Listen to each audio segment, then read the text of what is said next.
Proceeds to sick bay. The doctor should look at it as soon as possible.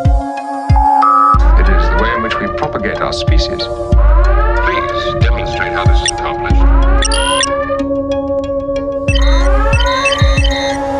So, what's next? I don't know.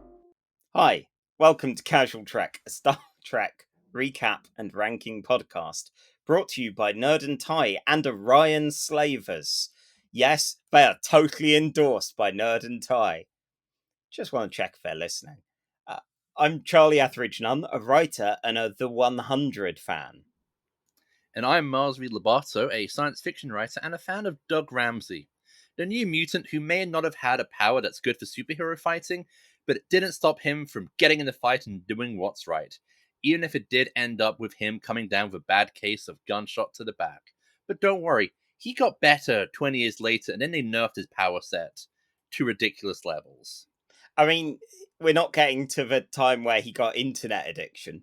Oh, we don't talk about the time when he got internet addiction. Like, in my mind, it is basically 80s era Doug, then he disappears, and then it is Krakoa era Doug, where I think Doug has been the best. He has been the best boy.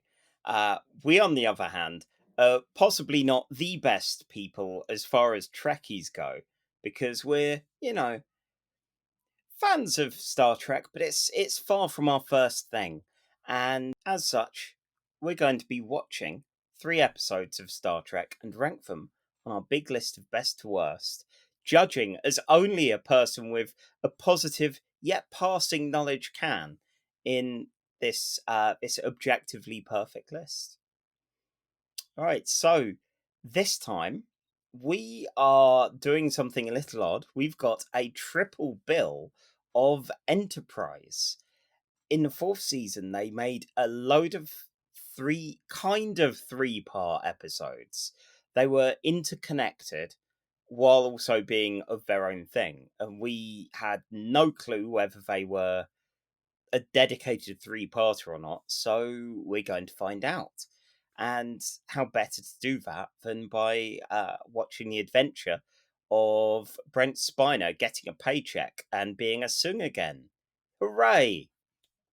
So, Miles, before we go on, what non-Star Trek thing have you been enjoying since we last spoke? Well, it's been a rough couple of weeks here in America. I like that that's evergreen as well. That's terrible. But we know the terrible thing that happened the other day. When this airs, something new will have happened. Yeah. Hopefully we've all declared an anteater our god, and I for one salute our new anteater overlord.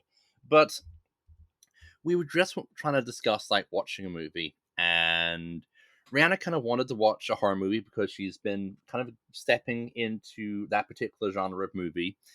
And she wanted to watch something fun but dumb. Yeah. Aha! I said, then I have just the film. Let's watch Friday the 13th, Part 2. And we did. And that film, as most of the Friday the 13th films are dumb as fucking bricks. But they really are. They are. Like, when I was having my kind of my big horror movie phase in the 60s, in the 90s, when I was about 16, which of course was brought on by the fact that Scream was a really popular movie franchise which reinvigorated the slasher genre. I was more of a Halloween fan, which is a shame because the Halloween films drop off the quality wagon pretty quickly, and the fact that we have 3 separate continuity worth of Halloween sequels is kind of a mess.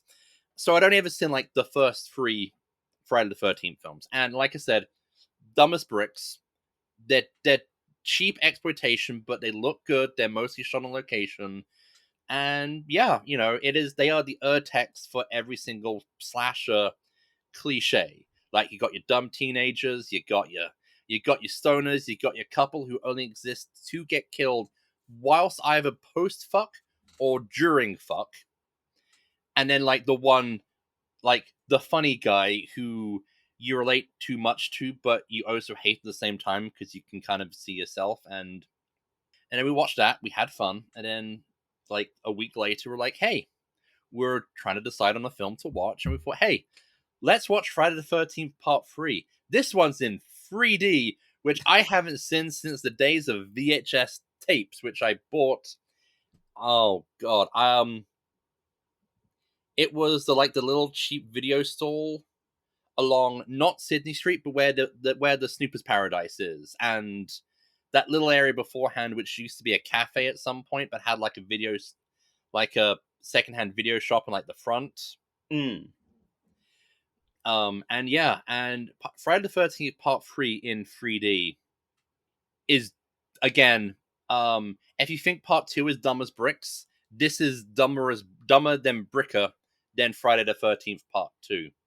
Not helped by the fact that they are overusing the 3D gimmick to hilariously dumb and almost very cynical ways. So you've got a harpoon to the eye. You got a guy getting his head squished so far his eyeball pops out, and it's clearly a mannequin. And also popcorn flying at the screen because the one stoner guy is making popcorn. Of course. Yeah, I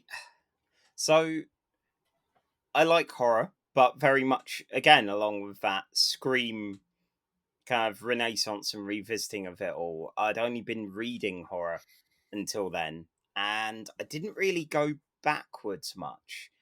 So it was when I got flu, I don't know, 2010, 2012, thereabouts, and was off work for a bit. For some reason, I decided to marathon all of the Friday the 13th, and God. they are very stupid, but very enjoyable in Yeah. their stupidity. Recently, I started listening to a podcast called Nature Trail to Hell, which is co-hosted by former editor of X, Jordan White. And they go through horror movie franchises. So I listened to their one of The Purge, and then the Saw movies, which, as squeamish as No, I am, no. I've been watching for their ludicrous continuity, which is like a Jenga tower of different, like, someone gets a call in one film, and 3 films' time, you'll actually find out what that was. It's stupid, but Oh, it's got this weird tangle of continuity, and Friday the 13th is where I'm up to now in their so marathons. that's the Saw film. That sounds like how. Did you ever see the original trilogy of the Bourne Identity films? No. I Okay, saw well, the first one and gave up. okay, because the second one ends on a kind of the ending scene of the second one happens midway through the third film. Okay. But I don't know, given your love of comic book continuity, I feel like you should watch the Halloween films because they like I say, when they reboot, they basically DC level reboot. Oh God. So it's like Halloween's 1, 2, 4, 5, and 6 Yeah. are their own continuity.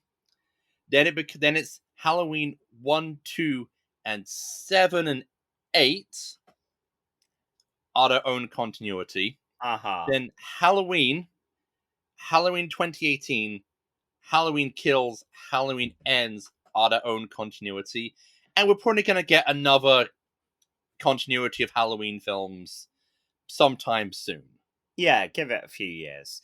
Wow, that does feel like some Zelda Hyrule Historia kind of bullshit. Yeah. And then you have the 2 remakes by Rob Zombie. And then you have Halloween 3, the film you may have noticed I didn't mention at all, which is its own film which has nothing to do with Michael Myers. When they wanted to kind of spin this off into, we're just going to have this be a thematic series of films, like they're just going to be like anthology movies. Yeah, Where like each, the early Fast and Furiouses were trying. yeah. And then that went so well.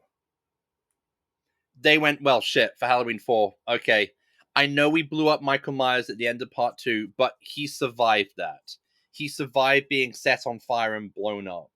So did Donald Pleasance somehow, for some reason. Okay, well. Good. Are you planning on doing the rest? Or We are dedicated to watching as many as we can until we're like, nope, we've hit a point either too stupid or too misogynistic to continue. excellent. Well, enjoy. And yeah, if you want to hear a fun podcast about it, Nature Trail to Hell's Okay. been good fun. And so, Charlie, what non-Star Trek and more than likely non-Friday the 13th thing have you been enjoying? Yeah, I very nearly put Nature Trail to Hell on this, weirdly enough, but I'm just finished with 1981 in my 2000 AD marathon. I've started 1982. Has the Apocalypse War started yet? Literally just starting. Oh my god, it was like Blockmania lasted through Christmas, and then the very end of the year and start of January, Apocalypse War. So yeah, it's very exciting. You were in for like 20 weeks. 20, I think it's 20. I think Apocalypse War is 20 episodes Wow. of full on Carlos Esqueza art for the whole. Like this is when he came back to Dread, and so he draws the entirety of Apocalypse War. Excellent. It just having read the first part of it this morning, it looks gorgeous. But because I've said, you dread things and all that before, I decided to say Nemesis for Warlock is what I've been enjoying. It's something which was hinted at originally. Like there were a couple of strips that featured him in a vehicle as kind of the antagonist of a villain point of focus, Torquemada. And then there was a massive gap where they were like, oh, Nemesis is coming. Nemesis coming sometime soon. We promise. It's gonna happen. It's gonna happen. And then it fucking did. And my word, Pat Mills, Kevin O'Neill, amazing artwork. It's like, just the weird panels, the weird monstrous things, and the fact that Nemesis is too big and ungainly to really work well makes him even more wonderful and mysterious. Like you will see things around him or reacting to him. Like he is, when he appears, it is something spectacular and epic. And Torquemada, or the kind of possessing spirit of Torquemada, is such a piece of shit. It's been a real joy to read in a kind of, there are bits where it feels like the art's taking examples from medieval marginalia. Sometimes it's taking elements from Bosch.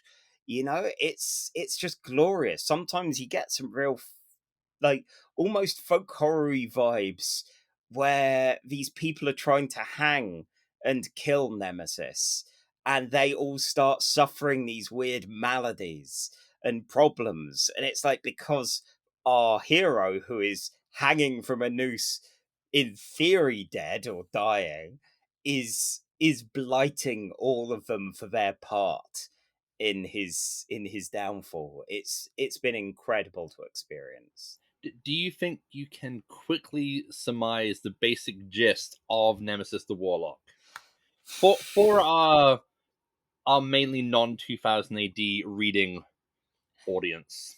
It's a weird one. Like, it's somewhere between an arrowhead and a horseman, kind of. Is this magical entity who's rebelling against this zealous religious science fiction kind of future and people. Like Torquemada is this person who's very like Spanish Inquisition witch hunter kind of like coded character, who at first I was like, oh, this is just science fiction, when it was Nemesis in his weird Nemesis looking car. And is Torquemada some kind of evil traffic cop of the future? And kind of, but like watching Nemesis disrupting and destroying bits of this regime has been glorious to see. And again, because he's so weird you know, there's nothing quite like him as far as a lead character, because he's doing the things the villains should be doing, but he's not.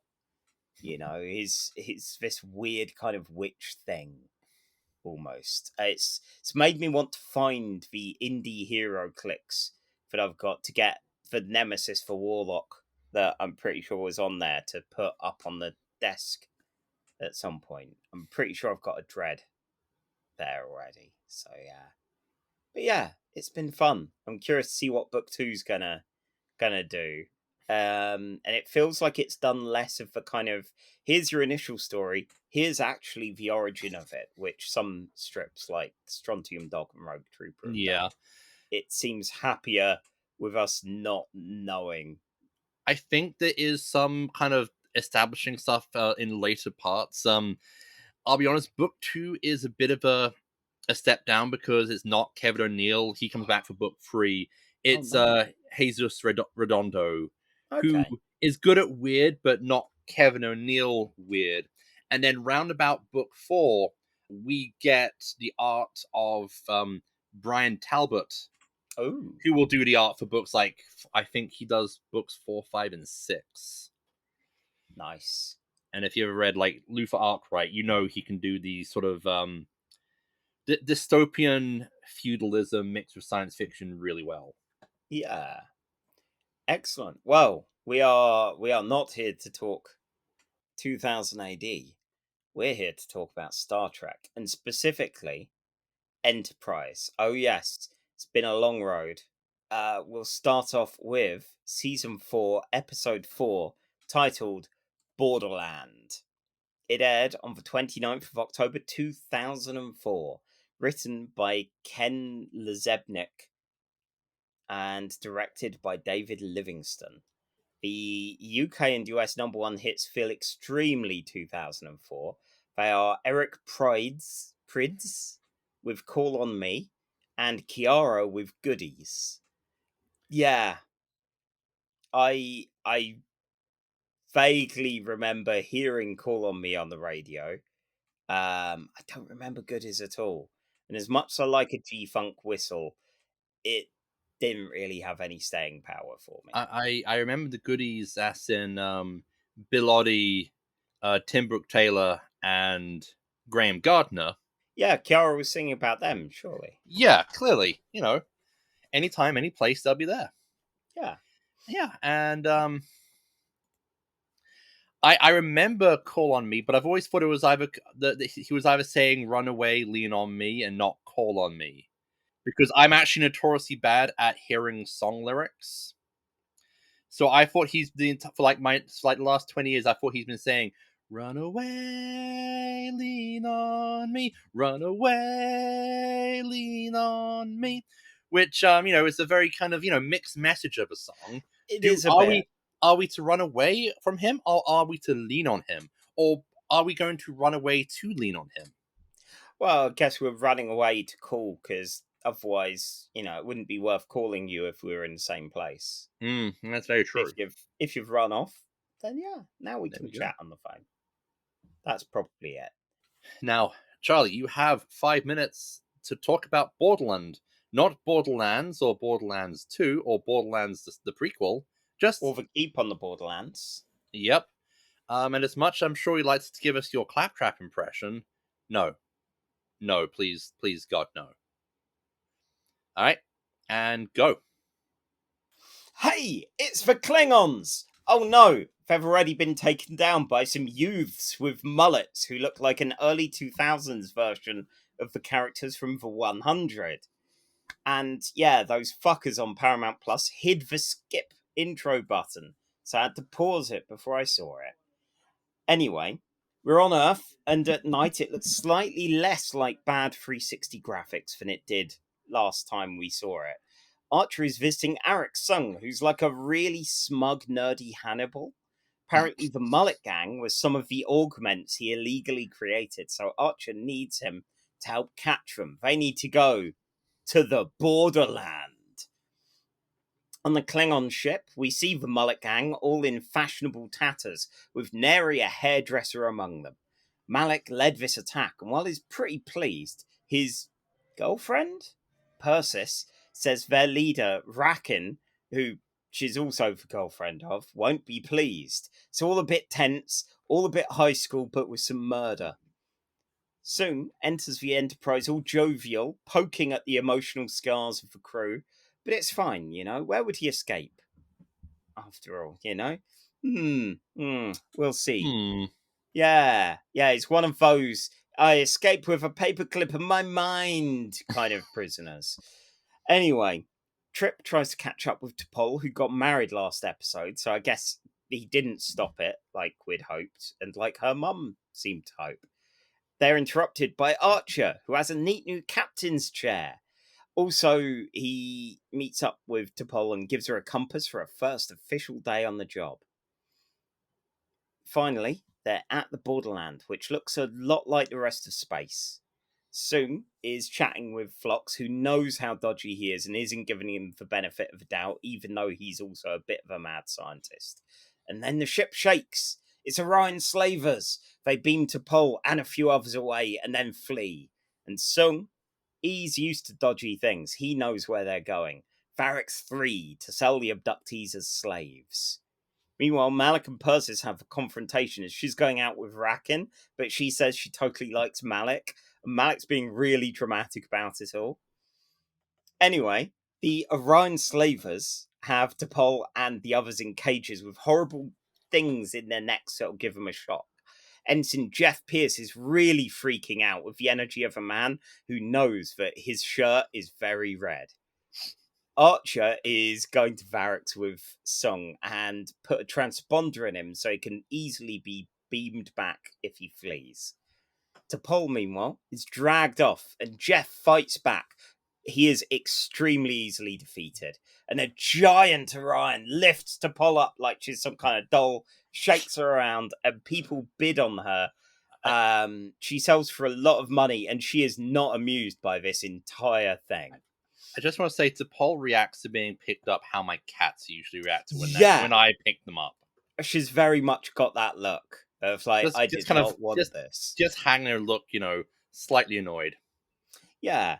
The Augments are still bitching. People believe Malik liberated them, and Rakin's falling for Persis playing them off against each other. Only no, he isn't. He catches them conspiring, tries shooting them, and oh dear, Persis took the ammo out of his gun. Malik gets the others to gang up on him and stab him in the gut, saying he's gone against Father Soong. Persis sheds a tear but is told, don't bother. Jeff is up for auction and no one gives a shit. Archer gives him a pity bid and then takes him to the ship and asks him to keep the implant in but switched off, because then they can analyze it on the ship and find out how to fix it. And sure enough, when they head back down with the solution in hand, they're spotted. Oh dear, T'Pol punches her new owner out, and when her slave tag's activated, it does nothing, so it's time for a riot! Yay, riot! Soong shocks Archer and flees, shocks himself to disable the transponder. The big Orion grabs T'Pol, who kicks him solidly in the junk and beams away. Archer gets up high, spots Soong, and after a bit of an awkward chase, Soong's caught. On sickbay, there's a lot of wounded abductees from the crew.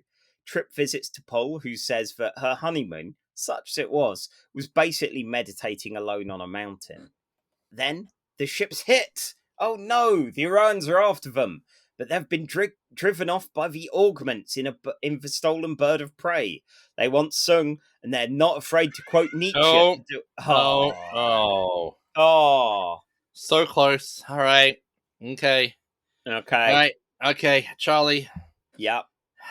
I'm going to have to pick you up and just hold you like a disappointed cat to show my disappointment. All right. This wouldn't happen if I was augmented. Oh God. Oh, my back. Oh, my back. Oh, my back. All right, and down. Wow. That was awkward for us both. How do you have such tiny little legs? Oh. Let us never speak of this again. No, let's never put it on a podcast. All right. Yeah. Okay. Now, your stopwatch to see how long it takes you to recap the rest of the episode starts now. So, yeah, The Augments want Soong, and they're not afraid to quote Nietzsche to do it. Archer is taken as a hostage by a boarding party, and Soong says leave him behind. So he suggests he learn Klingon, as the diplomatic incident his children has caused isn't going to go away anytime soon. On the Bird of Prey, Soong gives a speech about how he's going to build a new world with many more brothers and sisters for the Augments. Oh no! To be continued. All right, that is 32 seconds. Now, Charlie, I have 2 questions for you. Number 1, are you a Malik Persis shipper or a Raka Persis shipper, or are you a Malik Raka shipper? Because we're in full on, like you said, CWYA drama with those crazy augmented kids. Oh my god, they are so I guess at this point it wouldn't even be CW, it'd be the WB. Oh, okay. So You know, would they be like background actors on the OC? maybe, yeah, like some weird rough kids. Wait, Although, wait. to be honest, they all are acted by people that would play the posh kids from the OC. Wait, hang on. Was our beloved Dawson's Creek still going? I think it was over at this point. Thank Gilmore God. Girls was going. Okay. Dawson's Creek was over in 2003. Oh, With a shame. fairly rubbish final season, but for the wonderful hell of his own making that Dawson Leary ends up in. I've told you that when I first watched Dawson's Creek, I thought Casey was the main character. I mean, yeah, in a lot of people's hearts he is. And this was before, he and Joey got together in season 3. Ah, I see. Yeah, these kids, they have got a real odd kind of, yeah, like YA rebellion vibe, but are also kind of evil with it. So that leads into my second question. Have we ever had anyone in fiction quote Nietzsche who hasn't turned out to be a complete and total smeghead? Probably not. No, don't get me wrong. It would be worse if they quoted Ayn Rand. But yeah, Nietzsche is someone who it is worryingly easy for dickheads to quote.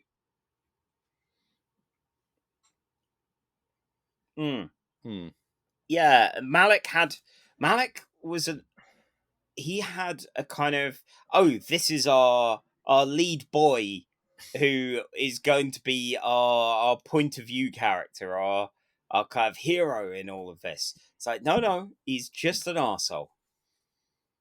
And yeah, apparently the others are all good with that. Yeah. Yeah, I'm sure that'll work out well for everyone. This as we've seen from the Mirror Universe, this is how a functioning society works. Oh my god, that's what should have happened. Ship them over to Mirror Universe, they'd be happy there. Maybe that's like the big difference in the Mirror Universe is that, Augments took over in world, after the Eugenics wars, and that's why the Mirror Universe is how it is. Maybe. Yeah, and Miles, are you a wrestle boy at all? No. God, no. No. Same. The closest I ever got to wrestling was the WWF Royal Rumble game for Super Nintendo. Oh, that was great. If only for the bits when you can climb out of the ring and then pick up the steel chair and then just whack people with the steel chair. If that's what I'm thinking of, there was a move that my brother and I had no idea what it was, but it looked like you were just messing up their hair slightly. Getting your hands in their face a bit. The grappling, I think that one was. Okay. But yeah, it just looked like really catty behaviour. Like, oh, stop it. I spent ages making my hair look like this. But yeah, there is a WrestleMan in this. I have tried to watch wrestling, and I've actually I once saw a wrestle show live at a convention. Oh yeah. And that was quite fun. And I don't think I really got wrestling until COVID.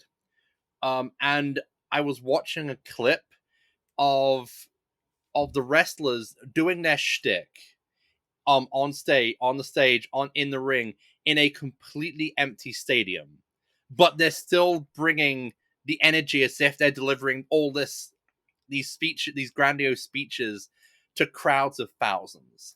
And I think Yeah. that's when I got that how much of wrestling is just awkward Amdram energy. Definitely. It feels like a thing I should be more into than I am. Because I'm not. And I've tried. And there's a role playing game called Worldwide Wrestling, which is you're not trying to make a character and win the game, you're trying to score heat and try and get the audience to pop and all of that kind of stuff. And that looks really good. And I've tried with wrestling. Most what I saw of it as a kid was the brief window before The Simpsons started. um, and that was it. But yeah, there is a wrestler called Big Show in this who is that giant Orion. I Okay. have no idea if he's a good one or bad one, but there he is. For any of our fans that like the wrestling, there is Big Show in this. They put a lot of green paint on him, and then he waves around to Pol like she's a mildly annoyed cat. And yeah, then gets kicked and drunk. Yeah, that's definitely not a legal wrestling move. Do you know who else turned up in this episode? Oh, It's our old friend J.G. Hertzler, who is playing a Klingon. He is the Klingon captain of the bird at the bird of prey at the start of the episode. oh, okay. I recognize his very distinctive that growl of a voice. Love that voice. Yeah, it's I was surprised how quickly the Klingons were dispatched. Especially by a bunch of plucky teens. Youths. Oh, the youths. Such scamps, such scallywags getting in the way all the time. Yeah, and I don't know if Jeffrey Pierce is going to be a thing on this. Like, T'Pol meets up with him and is in a panic in a cage. And she does admit, like, I don't even know who you are, mate. So I'm Jeffrey. Oh God. And somehow he survives it all. Yeah, like I was shocked that he made it through. I still love how even by season 4, Enterprise is trying to stick to like its credo of we're not just gonna kill our crew indiscriminately because it's a lot harder to replace people. Yeah, yeah. I mean, compared to, you know, Kirk and Kirk's Yeah, day. It's like, well, we've got a lot more people in Starfleet these days, so you know, if a few die, that's, you know, not too bad. so Brent Spiner, Yeah. I feel you're being a bit a little bit uncharitable just by claiming he's just collecting a paycheck. I mean, okay. He is acting in this. He's not like Harrison Ford in the Star Wars sequels where he seemed asleep mostly. But he's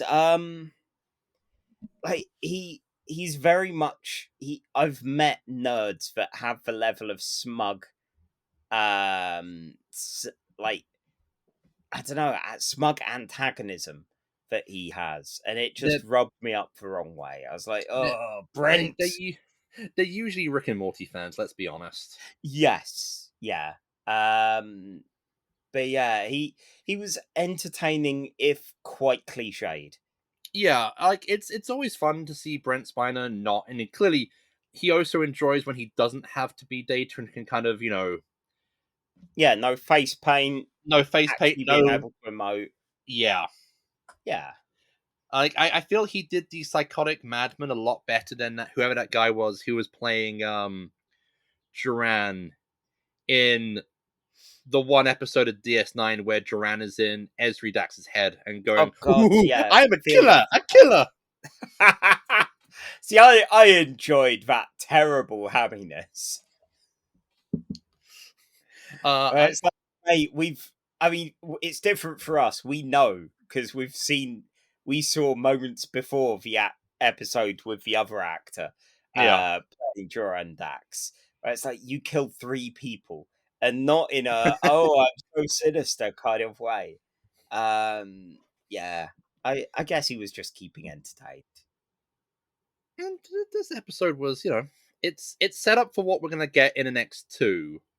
Like it definitely feels like okay, we've got a story. It's not gonna fully stretch to 3 episodes, so we're gonna have Put other things in as well. it's I'm gonna be uncharitable and say this first episode's kind of filler. Yeah, If this were a Doctor Who story, this is the part of the story when either the Doctor or the companion get captured, and then they break out of the prison, and then immediately get captured and put back in the prison. now, despite that, we were talking just before we started recording about whether we're treating these 3 episodes as separate things or as one entry to rank. And it feels like there's just enough difference to make this something that can be ranked on its own. Yeah, Even if the Orion plot, I don't know, maybe they had an Orion plot and it wasn't fully formed. So they were like, stick it in with this. There you go. we wanna do something. We want to do something like we need we don't have a story. We just have hey, let's have some captures captured by Orions. Pop them in. We'll do all the stuff that Tendi is always complaining about with how Orions get stereotyped in Star Trek. Oh, yeah. Yeah, a bunch of Orion guys with weird bits in their head like they're cosplaying Brainiac. Yeah, and Orion women who are wearing as little as possible. And their one direct note was definitely okay. Be sexy and pout. Yeah.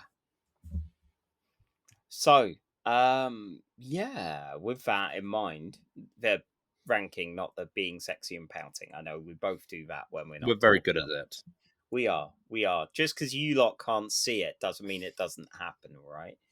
Anyway, we have a big list of Star Trek episodes and movies going all the way from our number one spot, which is Star Trek II Wrath of Khan. Down at 50, we've got Carbon Creek from Enterprise, a good Enterprise episode. At 100, we've got TNG's Last Outpost with some Ferengi hopping about like mad gerbils. And finally, at the bottom, at 117th place, we have Strange New Worlds' Lift Us Where Suffering Cannot Reach. Let's Do Nothing About the Boy Killing Machine. So, where do you think this would go on the list? Ooh, okay. The good thing is we've got a bunch more Enterprise episodes on here these days, but our best one is still in spot 43 with North Star. Yeah, no, no. It is not that good. It's not that good. It's fun. We have, you get a nice little action set piece at the start. You get the YA intrigue of the Augments and their hot topic fashion choices. Oh my god, they've poked so many fashionable holes in their outfits. I really hope that their jeans were those jeans which are already pre-ripped, which I don't understand. No. I mean, I'm dyspraxic. Mine would get ripped anyway, so, just let nature take its course. All right, so let's have a look. Okay, we've got 107, which is Strange New World. Trip gets more racist thanks to space pollen. Wow. Let's see. 101 has Home, which I think this is better at. This is better than Home. Let's see. Okay, so I'm looking at a seagull, apparently. Yeah, doing a flyby of the house. Don't know why it's shouting, but, they do like doing that. You sure it's not an owl? How dare you. All right. Okay. And we've got 97. We have Impulse, which is the emotion zombies, which I feel, again, this is kind of better. Yeah, yeah. Okay, going a bit further up than that, we do have we've got the penetration of the space amoeba in 93 with the immunity syndrome, which was good fun. I think that's probably better than this. Like, you still get some interpersonal drama, it's Yeah. just less fraught And than there's also that. a giant goddamn amoeba. Hell yeah, there is.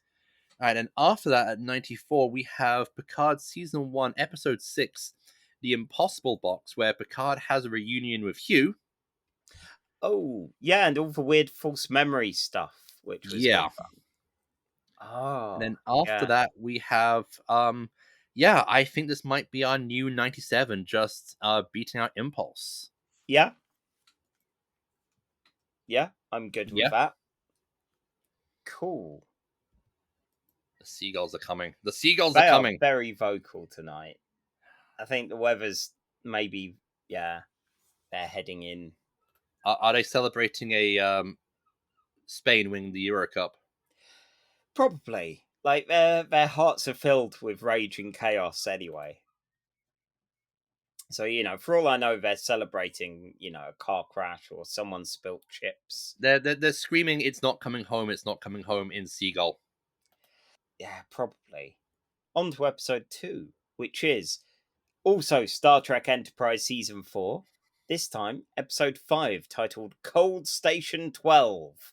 It aired on the 5th of November 2004, written by Michael Bryant and directed by Mike Vega. The UK number 1 was still Eric Prydz, and the US had Usher and Alicia Keys with My Boo. I already can't remember. I know there have been some good Usher tracks and good Alicia Keys tracks, but yeah, this one just didn't do anything. Yeah.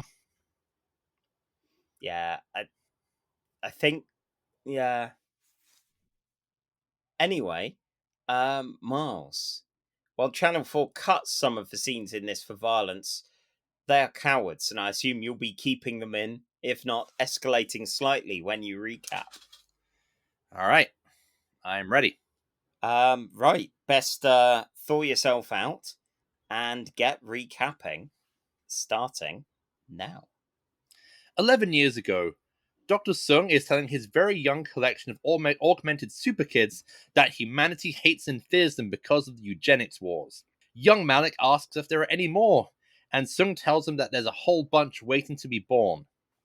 11 years later, or in the present time of this episode, Soong and Malik in the stolen Klingon bird of prey are going over the schematics for Cold Station 12, a space station where humanity is storing the other cryogenically frozen embryos, and a bunch of plagues and stuff, and which soon Soong is desperate to break out. The embryos, not the pathogens. This will be a plot point later. There's a problem though. Malik really wants to go in on the whole let's kill as many humans as we can, and Soong is very much wants to go all in on the hey, let's not kill any humans, not even if they put up a fight. Malik agrees, but angry CW actor Pout number 27 suggests that he's really preferring the let's be augmented and do murders. It's been a long road getting from here to there, but on the planet Tristas 4, where Soong originally raised the kids, Enterprise has found where Soong originally raised them, and they're investigating. There's some medical equipment missing, but then they get attacked by a youth with a knife! Oh no. The lad, called Uda, is quickly dispatched and brought aboard as Enterprise can't find any more clues here. Soong asks Malik where Rakin is. If you don't remember Charlie's recap earlier, Rakin came down with a bad case of et tu, Brute, where Malik was Brutus in this little equation. Malik tells Soong that he killed Rakin in self-defense, and Soong bemoans to a tearful Malik that maybe he should have been there for his kids and maybe this needless death wouldn't have happened. Udar confides to Archer that he's not as augmented as all the other augments, and that they called him Smike, after the crippled best friend in Nicholas Nickleby. Udar, mate, get better friends. Yeah. While Udar isn't telling Archer where the others are, he does learn to his surprise that he's not going to be thrown in jail when he gets back to Earth. Trip has discovered that the missing equipment are actually artificial incubators. Soong is planning to birth the 1,800 augmented embryos stored on Cold Station 12. Oh, by the way, Phlox? Jemmy Lucas, he's a mate of yours, right? He's actually in charge of Cold Station 12.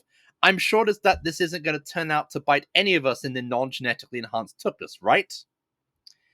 Having hijacked a denobular medical ship, Soong, Malik, and some of the Augments break onto Cold Station 12, take it over, and capture Dr. Lucas.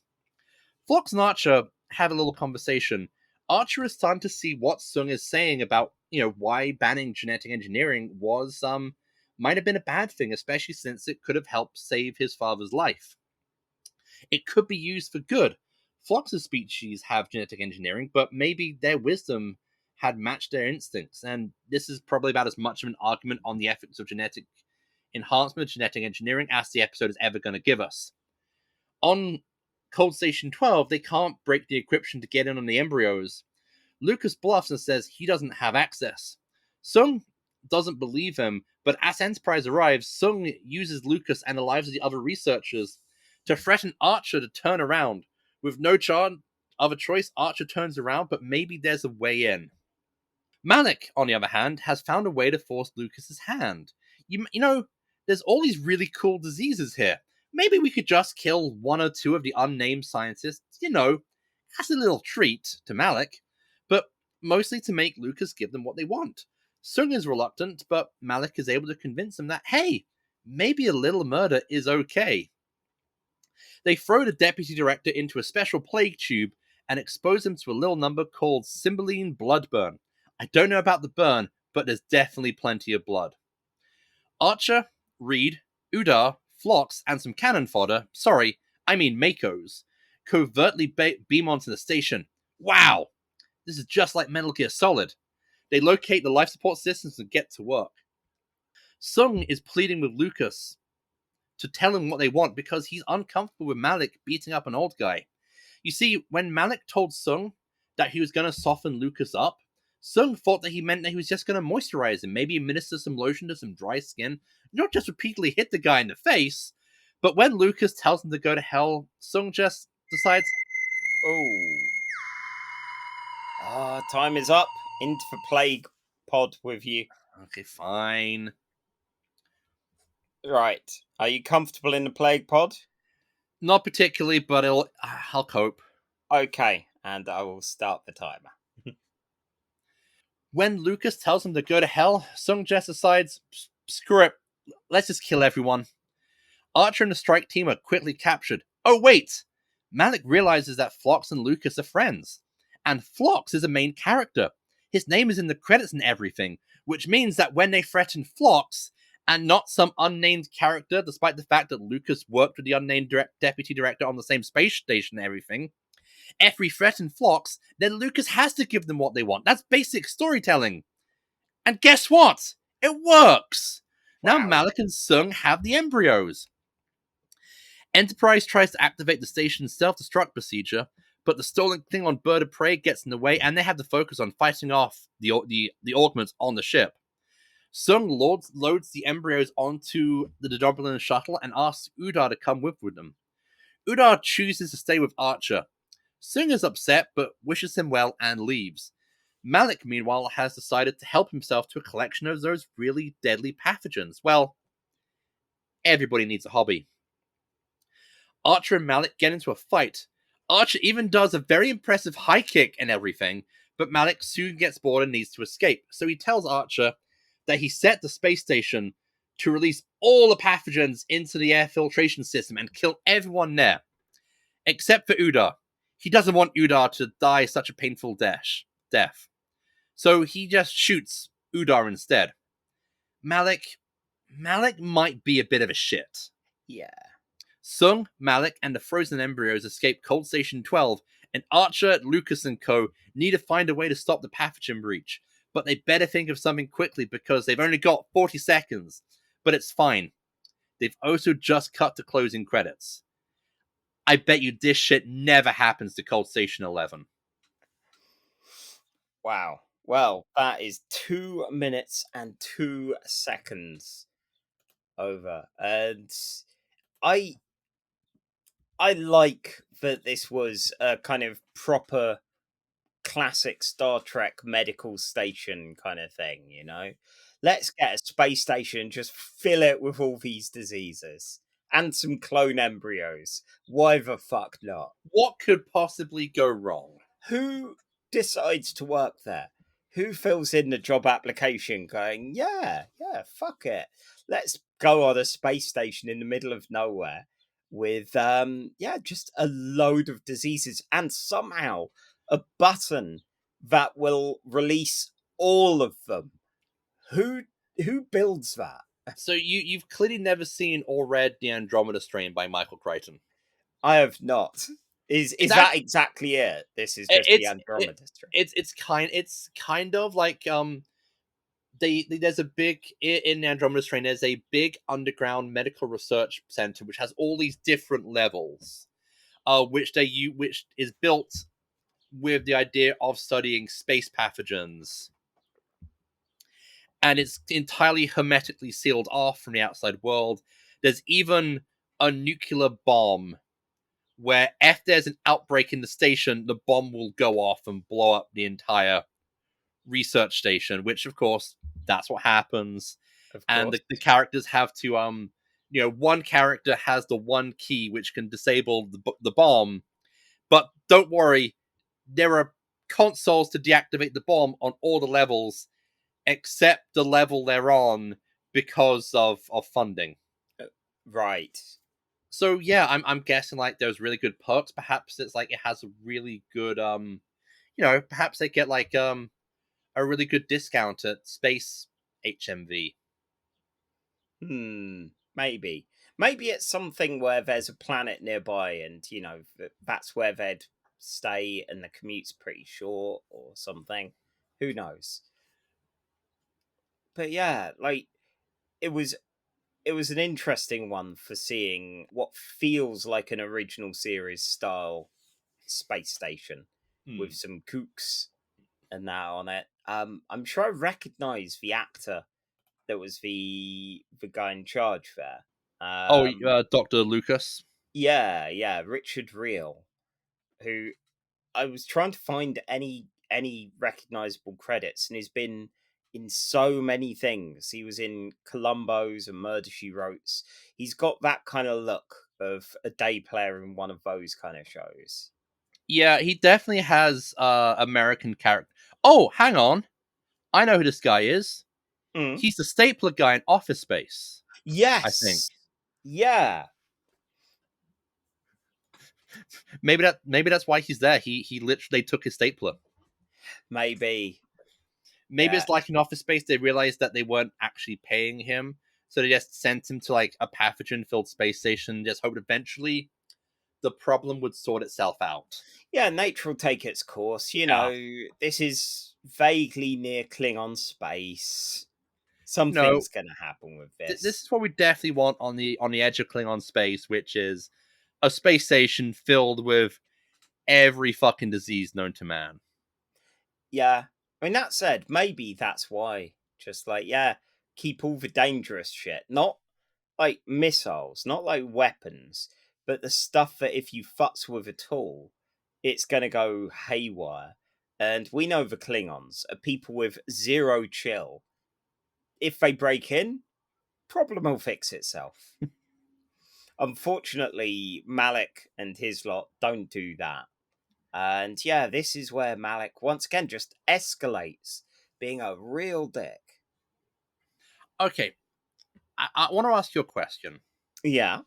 How do you feel about the storytelling trope, which is, I'm gonna hold your best mate to hostage to tell me what I want, even though what I'm going to do is going to kill millions of people, because I know that since you're a main character, you'll actually give a shit about this guy.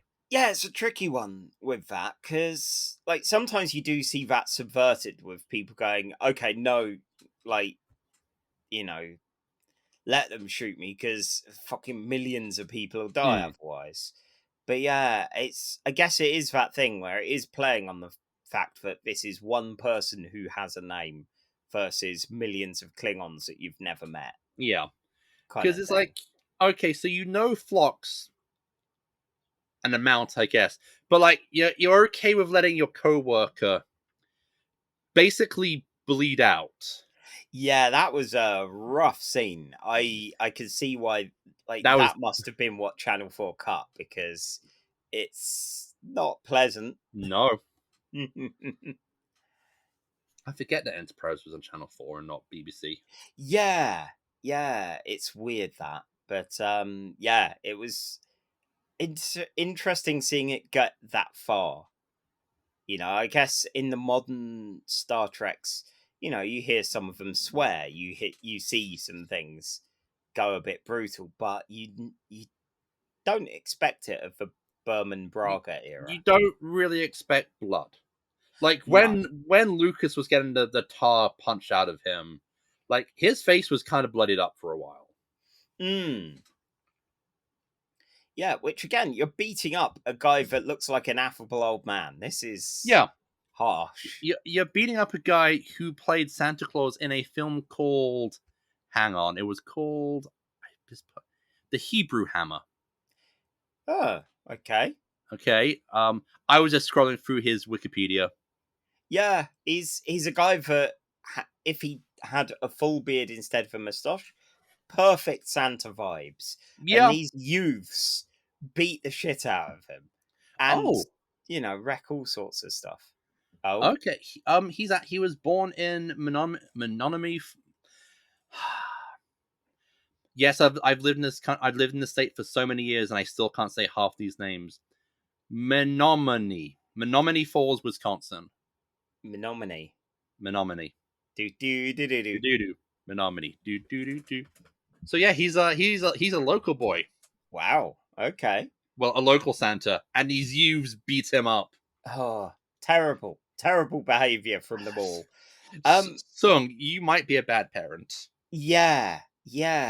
Like watching the 11 years earlier, I admit I laughed the moment it started 11 years earlier.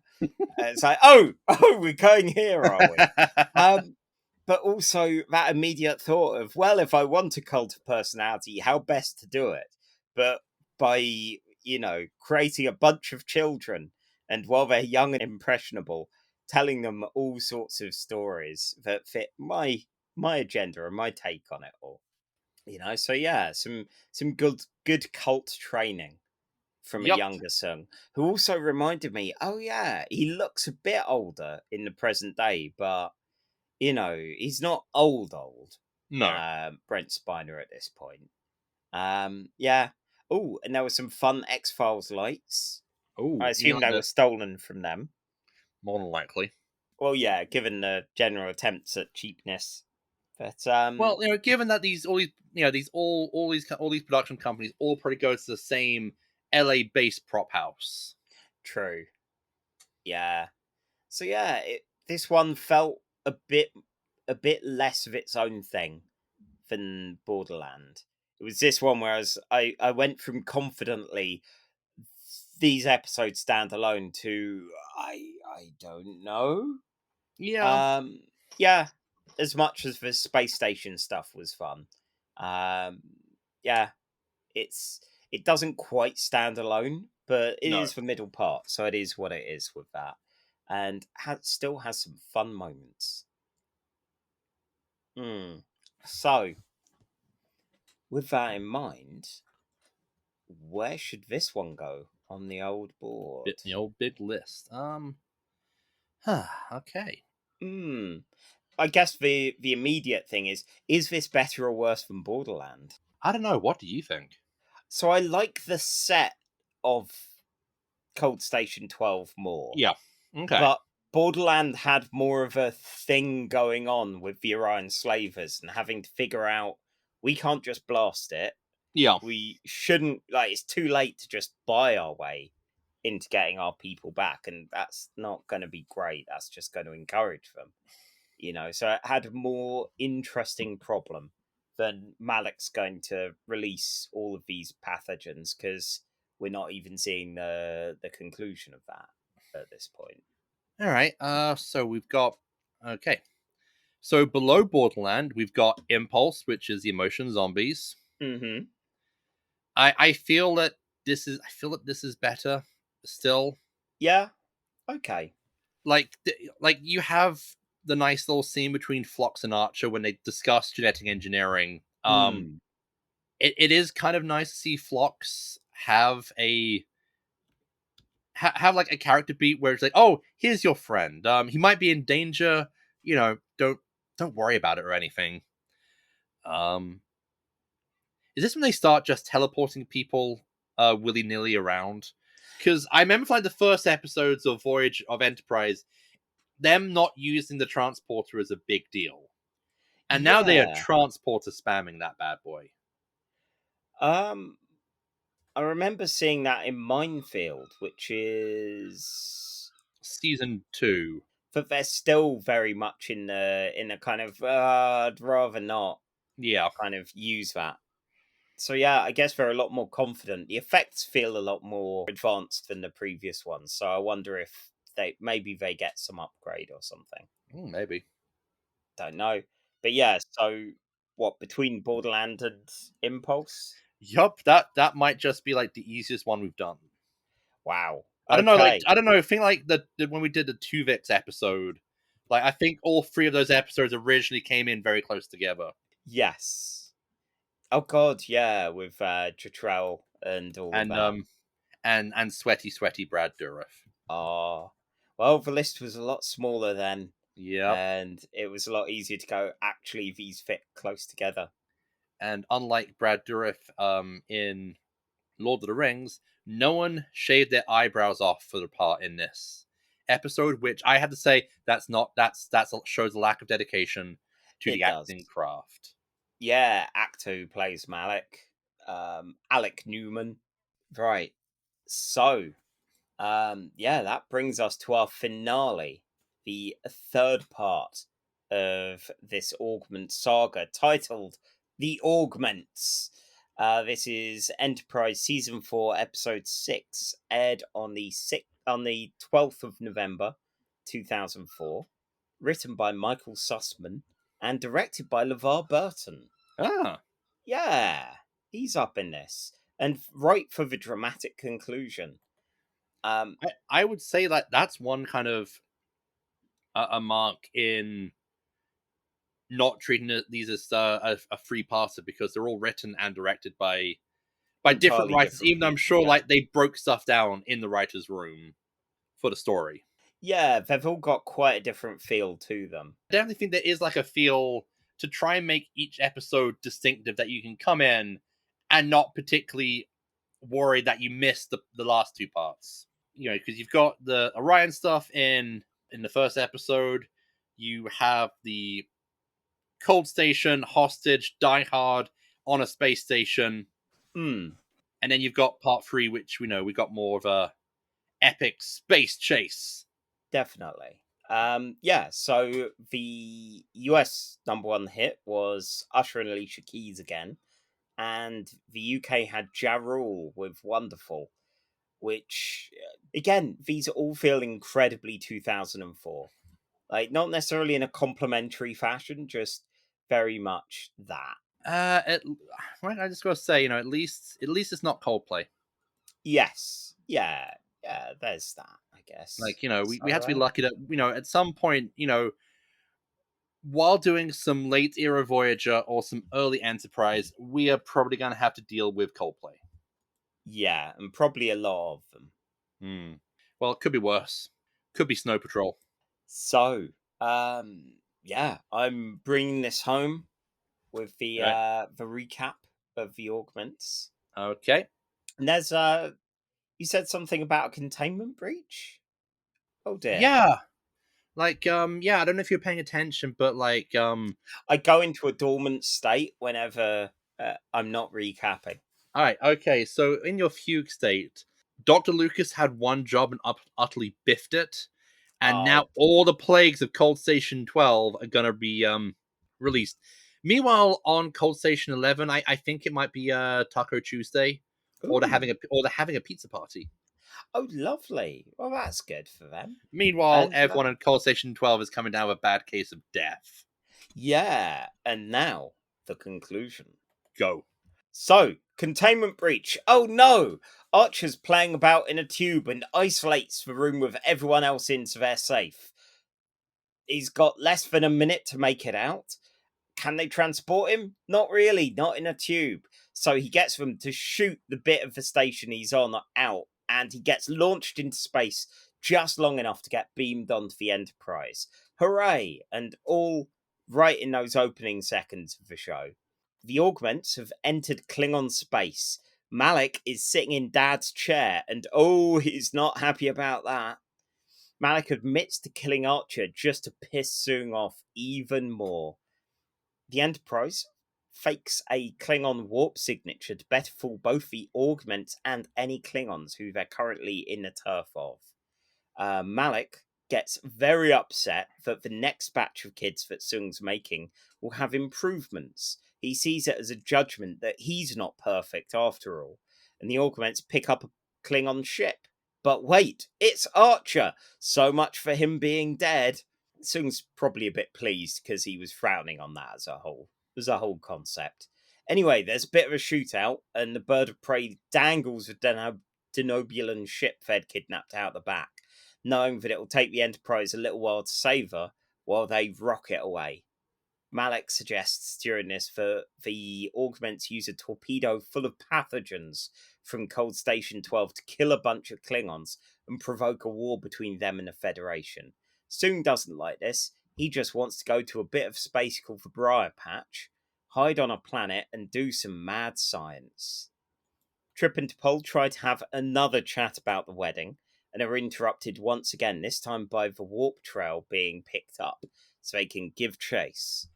Malik is taking over the ship, or at least he plans on taking over the bird of prey, and Persis isn't keen. Everyone confronts Soong, who is very unhappy at his kids right now. The Enterprise calls some legit Klingons and pretends to be Klingon as well. They've got a bit of a translator working. Archer has the hang of yelling at them. He says they're transporting a Chancellor from the Orions and they need to go past. The person on the call with them wants the hot goss, and Archer tells him off, which is just right for what a Klingon should do. Oh god, Klingon spilling tea. Oh, I'd love to see it. Gossipy Klingons, just like Klingons in a cafe, just doing the Kermit meme. Yeah. So Persis visits Soong, and he doesn't want Malik's actions to justify the hatred of Augments. That's why he's been against them killing anyone during all of this.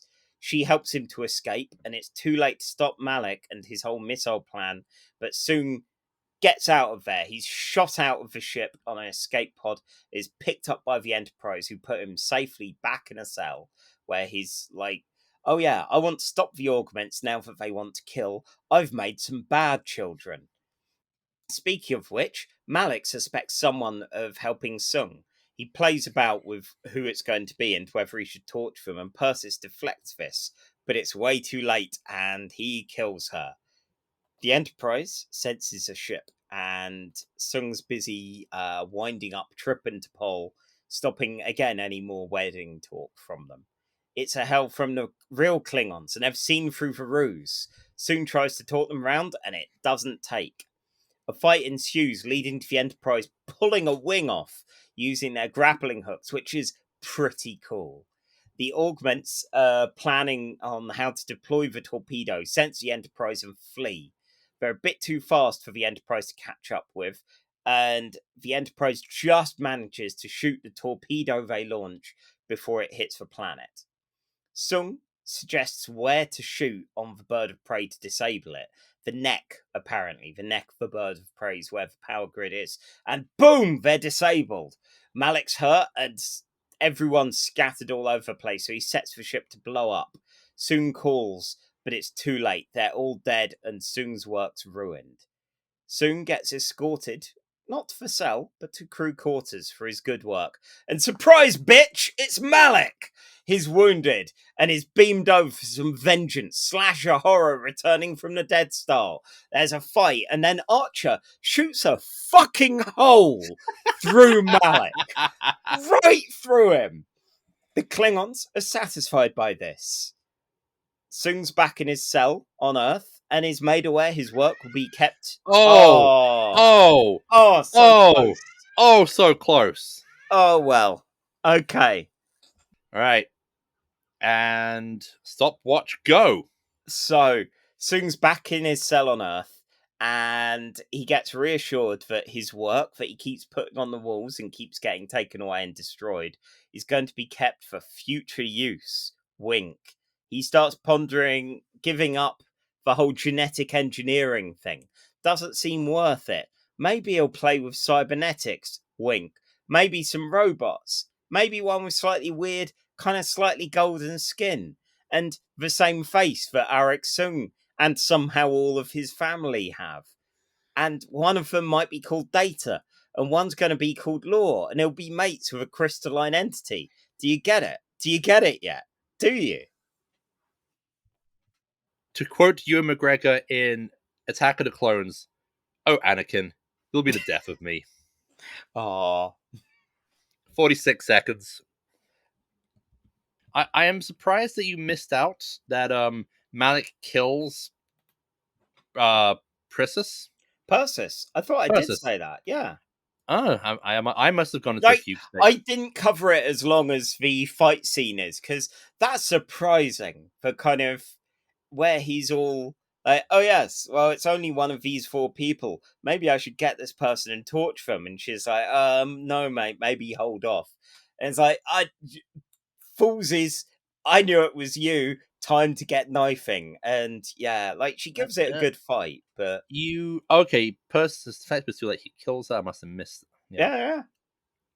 Yeah, and then he carries on like it's no problem. Just like, yeah, you know, shows up at the bridge. No one's like, just wondering, where's Persis? She's been around, like second in command for a lot of this, and she's suspiciously not here. And you got some red on your hand, some jam or something. Are you all right, Malik? I think we might have figured out why the augmented humans failed and lost the eugenics wars. I think they're all actually really fucking stupid. Yes. Yeah, they definitely feel that way here. Like, I feel... Okay, did you feel Wrath of Khan vibes in this episode, especially like the last 30 minutes of Wrath of Khan? Oh my god, with yes. The big space battle. It really wanted to be Wrath of Khan at times. Yeah. Like, no, you can't. This isn't a Star Trek film. You have to pretend. You can only try and be Wrath of Khan in the movies. We discussed this. Picard season 3 tries to be Wrath of Khan at one point as well. Yeah. So that's all right. They can pretend. They just won't be that way. Like WB's Khan here, really just like he doesn't have that gravitas that Khan had. He seems pretty dumb and pretty lost. And sadly not in a way where he realizes, oh no, I'm a fucking idiot. Like these augmented kids are all as dumb, they're intelligent, they're quick, they're all as dumb as a bag of rocks. They have no social skills, and they just think that murder is the perfect way to administer your society. Well, their first 10 years were being kind of child cult by Soong, and then their next 10 years, because they're all about 20, are living alone on an abandoned facility on a planet, trying to figure out how to get off. So, yeah, it's understandable that they're all going to be a little bit thick. Peeved. Yeah, that too. This felt like it really ramped up the drama. Yeah. It did feel like it was necessary to have the first 2 episodes leading into it. But, yeah, like, Burson's definitely got an eye for some proper Trek action, you know? It was good fun. seeing all of that. Also, yeah, little nods here and there. So there was the mention of the space seed and The suspension botany, of Botany Bay for space seed. Yeah. Where they're like, no, that's just a myth, mate. It's like, well, or is it? Give it a few years and the Enterprise will find it out there.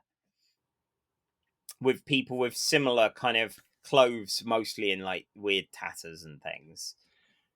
no, because aren't they wearing like the weird Oh shit! they're Yeah, they're yeah. It's off they're the wearing the Hell weird Planet. they're wearing the fishnet like onesies and stuff. Oh god. Yeah. I mean, that said, there's no reason that this lot and that lot should share fashion anyway, unless No. Arik Soong's got really specific tastes and tries to instill that in all of his genetically engineered offspring. Oh god, he's Chris Claremont. Oh no. Oh, no wonder there were so many holes in all those clothes. So yeah, I enjoyed this. It didn't help. It helped that the bit where they're firing the torpedo with the plague and gets fired at the planet, and they Yep. have to fire the torpedoes. It reminded me of one of my favorite missions in the PC game Wing Commander 3, the Heart of the Tiger. Oh yeah. Where you're a fighter pilot played by Mark Hamill, and the mission is that the Kilrathi, who are the big cat evil aliens of the Wing Commander universe, have developed a plague missile, which they're shooting onto a planet, and what you have to try and do is to catch up to the missiles in your fighter and blow them up before they hit the planet, Okay. which is Nice. very difficult but a lot of fun when you achieve it. Yeah, it sounds it. I did wonder if it would be a kind of Pyrrhic victory and that this would be where the Klingons get their original series looks. I gather that gets explained at some point in Enterprise, even though it doesn't need to be. Yeah. Yeah, Who knows? We'll get to that eventually. we will. Yeah, yeah, my word.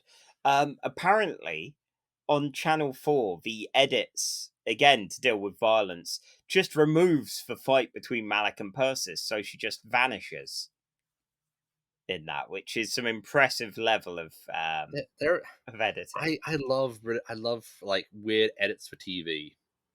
This goes to the point like originally like when it was shown on Channel 4, Babylon 5 seasons 1, 2, and 3 were shown like in the tea time slot, either like on Monday or Sundays. When it got to season 4, it's being shown at 10 o'clock at night on Channel 4. Ah. Yes. I remember ITV had the rights to Predator, and it's a film that's 1 hour 47 minutes, and every time that my brother and whenever it was on, my brother and I would watch it. He was a massive Predator fan, and every time it felt like they were editing slightly more and slightly more, so it felt like it was just a bit over an hour in the end. The last time that we saw it, and it's impressive seeing that kind of editing. I think my favorite weird edit in a TV broadcast in a film, I think it was Back to the Future, and I think it was shortly after the bombing attacks in London in early Y2K. Oh yeah. And it's the bit where Marty is writing a letter to Doc, telling him in the future he's going to be shot by terrorists. Yeah. And while he's writing the letter, you hear Michael J. Fox saying, "Doc, the night I go back to 1955, you will be shot by terrorists." They cut out the "by terrorists," so it becomes, "Doc, on the night I go back to the future, you will be shot." So it becomes more of Marty just vaguely threatening him. Yeah. That's a weird one there from that edit. It's like, yeah, you'll be shot, and either it's not going to say by who, not going to say how to stop it, or it is, I will do the shooting. I've had enough of your bullshit. I had my mum try to make out with me. I am not happy. Yeah, it's been a real time. Yeah, there was a card game called Chrononauts that had a Back to the Future thing. version, where the fun thing was you had to not only fix your timeline to be your one specifically rather than anyone else's, but you needed to go back and uninvent time travel as well to kind of put a nice little bow on it, which was always good fun. Yeah. So, yeah. Do you know what I didn't expect in this episode? A reference to Star Trek Insurrection? No, I've not seen it. But, yeah. Archer to shoot a fucking hole in a guy. Fucking hell. That was impressive. That was, I mean, it was horrible, but yeah. Like I guess there's your way of making sure he's put down. And like, this is 3 episodes after the episode we watched where Archer gets really kind of weepy and sad about like the horrendous things that he had to do to fight the Xindi. And in this episode, it's like, yep, 19-year-old putting a fucking hole in him. Yeah. Well, there's a bit of conversation in an earlier episode about how much effort it takes, how much more it takes to stun these kids than it would a normal human being. So I get that you're going to want to turn the settings up, but not to hole punch, you know? Yeah. Yeah, I liked the horror movie reveal of Malik appearing. At first I was kind of conflicted in a what? Beaming over, but it did feel a little silly. Like, you know, it's even one thing that Wrath of Khan didn't do. Like at the funeral, Spock's funeral, Khan just leaps out of a locker and it's like, "Aha, Kirk! At last I shall have my revenge." And Scotty Scotty just impales him on the bagpipes, which would actually make Wrath of Khan the greatest film ever made. Yeah. I mean, it's already number 1 on our list. It can't really do more to get higher than that. Yeah, I don't know. It was part of me felt this is hokey, and this feels improbable, but they don't build the ship to stop people beaming in and out at this point. I it's like when it happens, I'm like, oh, so he's gonna kill Soong. This is kind of dumb. And then when Archer literally puts a hole in him, you're like, okay, all right, fine. We get to see Scott Bakula's like badass face. So okay, fine, you win. Yeah, we'll let that one slide. Yeah, I did wonder if he would kill Arik Soong, but Soong would be like, "Oh, I have a small boy that has exactly my face.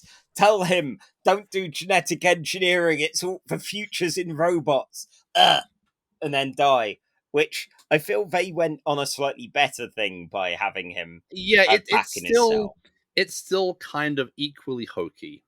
I feel like my favorite little moment in the episode is when Soong thinks that Archer's going to escort him to his cells. Actually, no, we've got a very nice quarters for you set up for the trip back.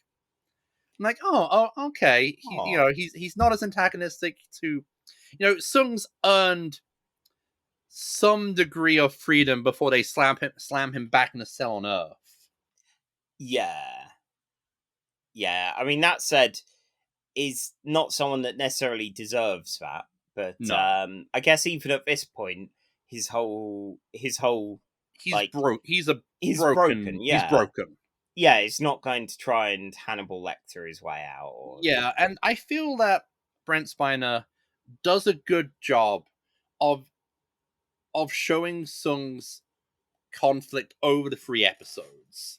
Where in the first episode, he is pretty smug and snide and in control. Second, he's feeling a bit guilty over what his children have become in his absence. And he's starting to see that Malik might be a bad one. And he's starting to be conflicted on that. And then with the third part, where he is, I have made all the mistakes, and I need to make right. I feel that's for mad scientists in Star Trek, they don't generally get this much of a time frame to have that arc. It's usually in the last 30 seconds when like, oh, I was wrong to tamper in science. Mm-hmm. Like that one guy who turned himself into an android and then made androids of Kirk and and Oh God, yeah. Like he only realizes the error of his mistakes like 30 seconds before he disintegrates. Yeah, that was unfortunate timing. Yeah. So yeah, this was definitely a good fun one Yeah. for action and Star Trek. Like, I find action difficult in Star Trek sometimes. Like, it either tries too hard to be something that it isn't, or you know, When you say action, do you mean like space battles, or do you mean like actual in-person punchy fighty fight? Yeah. bit of both, to be honest. Like, a bit of a fight can be good fun, but Star Trek feels like that's not a priority. So yeah, when they try too hard to be an action movie, that can feel rough. But this was the right level of action, you know? Bit like pulling the wing off of a Klingon ship. That was cool. I'm Now, not a now, massive space battle guy, but yeah, that now, rocked. now I see why they go on about how cool the grapplers are in that one in the crossover episode of Strange New Worlds. Like, yeah, grapplers are awesome. Yeah, yeah. I mean, no wonder people go by Grappler as a name in the future as well. Yeah, Yeah. it's like the anime Outlaw Star, where for some reason spaceships have like grapple hands, so they can have like, arm like wrestling in space. Like, you know what, this is dumb, but this is also awesome. Yeah, yeah, good. Good. This Space, is be more dumb. awesome. We approve. Yes. It's like Yes. forget tractor beams. It's grapplers where it's at. Damn straight. Yeah, the future is grapplers. The future is So grappling hook. on that on that note, on the list, I feel this is better than both the previous parts. Yeah, Like, the direction's good, the action's good. Well, yeah, you do need some of the prior I context. It's a fun time. I do have one last thing to say. Oh yeah. Man, how much would it have screwed over the universe, have been screwed over if one of Soong's children, like, was, when being told that you're gonna have to go into cybernetics and work on building androids, if they had just looked at their dad, who looks exactly like them, and just said, I want to be a dancer. Oh. At that point, they That'd probably be get great. shot and have another child. Well, yeah, like, they've got to have their own ambitions, surely. Not just we all want our 1800 brothers and sisters and such, you know?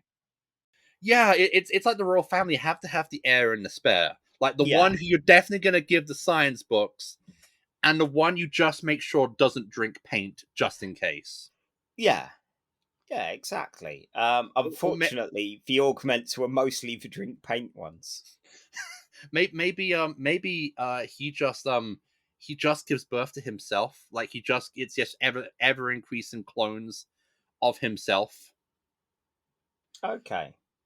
He just kind of just injects himself with an exact clone of himself, gives birth to himself, and then just leaves instructions going, okay, this is what you do. So, Yeah. but yeah, this one is definitely better than the other two. Where on the list should this go? It definitely feels above the Cold Station 12 and Borderland. Do you know what this is not going to be better than? Oh?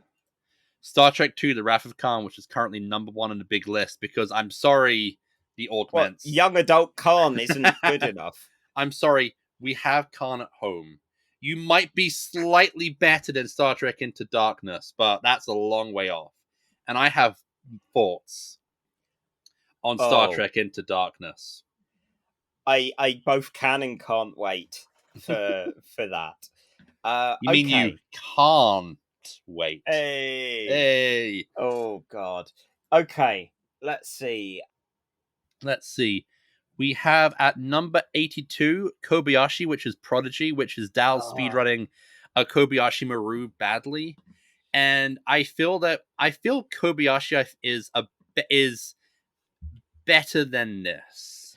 Yeah, I think you might be right there. It's We got have a fun plot even without the many cameos, and the cameos do tickle that nostalgia part. yeah, and I nicely. feel the cameos elevate the story to a degree. Yeah. Okay. Is this better than Dax, where we first see the evil host of Dax? And I think I don't think that's the right name. Is I think you got the episode name wrong for Dax's evil host. hang on a sec. This is the important stuff we have caught on recording on this show. Yeah. Okay. Equilibrium was the evil one. Oh, yeah, no, that's the court case. Dax's crimes. I think this one is. I think actually this is honestly slightly better. Yeah. As Dax was kind of Dax was good, but it does feel that awkward early kind of the first 10 episodes of a Star Trek show when they're still working out how all the pieces fix. So it just feels like, oh, we're gonna sit down and do a TV play about crimes. Yeah. Instead of it being like an actual character study. And I feel like this was a good character study for Soong as a through line. I wish we had gotten more of a conclusion to Archer's feelings about genetic augmentation. Because you have him in the first part being very much like, this is wrong, even though I see how it could have benefited me, to the second part where he's like, it might how we do this, how we enforce this might be wrong. To the third part where it's just like, we have to maintain this for continuity to work. I've stopped caring. Yeah, fuck it. I've ventilated your boy. I blew a hole for a guy, and thus my issues with Augments is now fixed. We're a very kind of Michael Bay symbolism. Nice. Yeah. As much as I like the disinterested judge with Dax, it did feel like a problem that could mainly be solved with some communication. Like we said, you feel like Trills would have worked this out before. You'd hope. So that puts this at the new 83, which, on a list this big and a list that's more positive than it is negative, it's that's a fairly good showing. Let's see, okay, I'm just looking at and a big jump for part 3 of that story. Let's see. Enterprise, our top one is 43 at North Star. Then number 50 is Carbon Creek. Number 62 is the Andorian incident. And this is now our 5th highest rated episode of Enterprise. Yeah. Wow. Which, hey, we are finding wheat amongst the chaff. Yeah, I mean we've done 10 episodes of Enterprise, so that does put it firmly at the halfway point of quality with the Enterprise episodes we've seen so far. So yeah, that's kind of good. With all of that, it's time to close things off. Next time, it is our 50th main episode of Casual Trek, and as such, I thought we'd have some fun and look at the times the shows repiloted, what they were about and what they were doing. Sometimes it's a cast upheaval, sometimes it's time itself. But yeah, join us and we'll see what the repiloting's like. Although we won't be repiloting, there's too much effort to, change the logo and all that. Yeah, change the theme tune. Oh my god, yeah. I love my brother, but I'm not going to give him that much work in a couple of weeks. I can't grow a beard, it's a problem. Yeah, I don't want to shave a beard. I That's a don't want to. problem. I don't want to shave my head. Like, you know, my hair looks this good at turning 41 tomorrow, so I'm gonna keep it. Yeah, do it. Look, this has been going for years, so Look, it's quite funny. I was at work and I saw one of those bloody tabloid magazines which had Prince Will on the cover, and I'm just like, my God, he's so fucking bold, mm-hmm. and he's a year older than me. Yeah, that did seem to happen quickly, or it may Yeah, be because I don't really pay attention to any of them. I try not to pay attention, It's but I like live in you're America. a child. Oh, now you're an old bald man. Okay. Yeah. Well, where you can see us not talk about royals, but probably talk about some nerdy things, is the internet. You can catch Casual Trek on Blue Sky on casualtrek.bsky.social. You can always pledge a little bit of money at our Ko-fi, which is kofi.com/casualtrek. And Miles, where can people find you? They can find me on my blog at mareedlobato.wordpress.com and on my Blue Sky, which is milesreedlobato.bsky.social. Cool. I, on the other hand, can be found at skyshark.bsky.social, where I mostly talk about X-Men and role-playing games. And you can find me writing about games on Who Dares Rolls, where I've been a bit more active than I have in the past year in posting things. And if you are the extremely rare Venn diagram of if you listen to this and are a Patreon of the role-playing group The Gauntlet, you'll be able to see some of my writing for the trophy role-playing game as one of the recent downloads there. So, yes, hooray, that one person that might listen that would be both.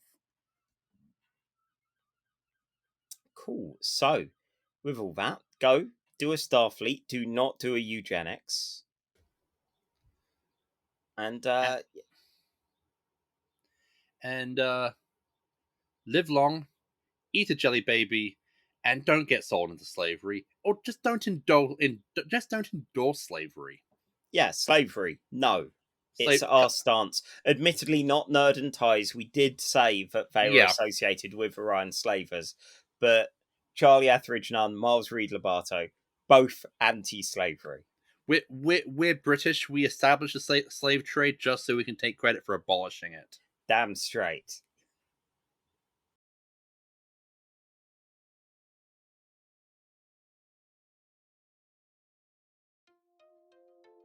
You have been listening to Casual Trek, a Nerd and Tie podcast, presented by Charlie Etheridge Nunn and Miles Reed Lobato. Music by Alfred Etheridge Nunn. Star Trek by Paramount. Not us. Not yet.